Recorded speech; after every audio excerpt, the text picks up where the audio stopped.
Yes madam.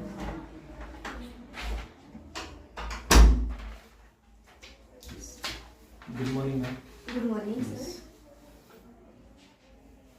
Comfortable language Marathi, Hindi, English? Marathi. Marathi. Okay.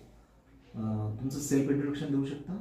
Vaishali कल्याण चव्हाण आहे. माझं 12वी सायन्स झालं आहे IBMP कॉलेजमध्ये. मी माझ्या घरी 4 मेंबर आहे. मी, माझे 2 मुलं आणि मिस्टर. Okay okay. सेल्फ इंट्रोडक्शनमध्ये तुम्ही मला हे सांगू शकता की म्हणजे सध्या आता तुम्ही जे काही कम्प्युटरचं काही नॉलेज आहे किंवा तुमचं एज्युकेशन वगैरे काय झालेलं आहे त्याबद्दल सांगू शकता? माझं 12th सायन्स झालं आहे. Okay, sir. 12th सायन्स झालं आहे. बरं. ओके.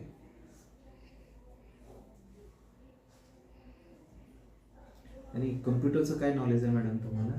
सर कॉम्प्युटर लावून मला एक्सेल आणि वर्ड आर्टमध्ये आणि पॉवर पॉईंट एवढं शिकवलं. ओके. तर मला सांगू शकता की एक्सेलमध्ये जर तुम्हाला एखादं प्रॅक्टिकल करायचं असेल तर तुम्ही पहिल्या प्रॅक्टिकलला किंवा कोणतं प्रॅक्टिकल करू शकता किंवा कोणतं प्रॅक्टिकल करून दाखवू शकता? हो, सेल्स ऑर्डर वगैरे किंवा परचेस ऑर्डर ते करू शकते. दोन्हीमध्ये काय डिफरन्सेस सांगताय? सेल ऑर्डर आणि परचेस ऑर्डर? सेल्स ऑर्डर म्हणजे आपण ते विकत घेतो आणि परचेस ऑर्डर म्हणजे आपण ते विकतो. ओके.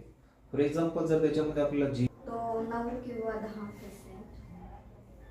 डेफिनेटली नाही सांगताय ना? नाही म्हणजे सर. 18% लावायचं आहे. हो. IGST तुमचा 18% आहे. तर CGST आणि HGST किती असला पाहिजे? ते नाही सांगितलं. ओके.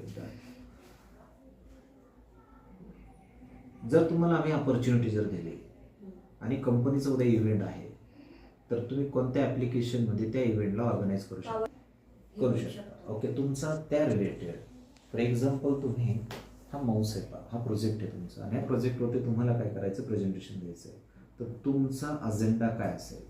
करू शकतो. तो ऑन द माऊस असतं ना, तिथे क्लिक करू शकतो. मग आपण त्यावेळेस माऊसचा वापर करू शकतो आणि जर माऊसचा वापर नसेल करायचा तर अनटिक करायचं. ओके. तुमच्या रिलेटेड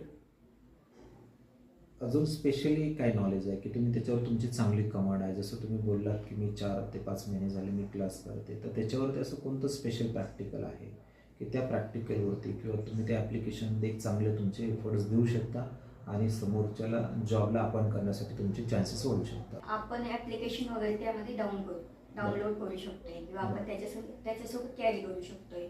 फोटो वगैरे म्हणजे क्रिएट करून त्यामध्ये पण आपण प्रेझेंटेशन करू शकतोय वर्ड आर्टमध्ये. पण पॉवर पॉईंटमध्ये एक प्लस पॉईंट असा आहे की आपण त्यामध्ये ॲनिमेशन वगैरे आपण ॲड करू शकतोय. त्यामुळे ते बेस्ट पॉईंट असतो की आपल्याला जो म्हणजे प्रेझेंटेशन करायचं आहे ना तर ते आपण व्यवस्थित प्रेझेंटेशन करू शकतो. आता बाकीच्या मुलांचे पण इंटरव्ह्यू झाले, तुमच्याकडं त्यांच्यापेक्षा बोनस पॉईंट वेगळा कोणता आहे? सर मला कोणती ती नवीन